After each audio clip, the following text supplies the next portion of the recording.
ormanda yaşayan hayvan dostlarımızla Parmak Ailesi şarkısını söyleyelim mi? İşte bu harika olur Benekli. Bakalım hangi hayvanları sayacaksın? Bence sen hepsini biliyorsundur.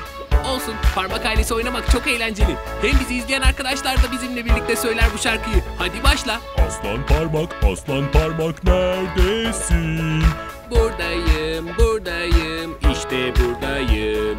Zebra parmak neredesin? Buradayım, işte buradayım.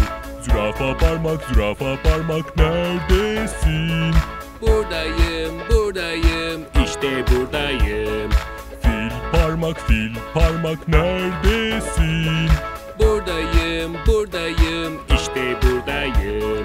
Maymun parmak neredesin? Buradayım, işte buradayım. Çok eğlenceli. Bence bir daha söyleyelim. Evet, bu kez sen başla Joju. Aslan parmak neredesin? Buradayım, işte buradayım. Zebra parmak neredesin? Buradayım, işte buradayım.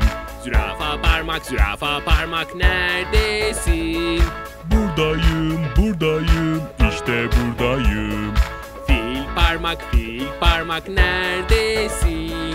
Buradayım, işte buradayım. Maymun parmak neredesin?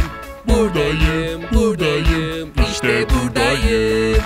Bu şarkıya bayılıyorum. O zaman tekrar dinle Benekli.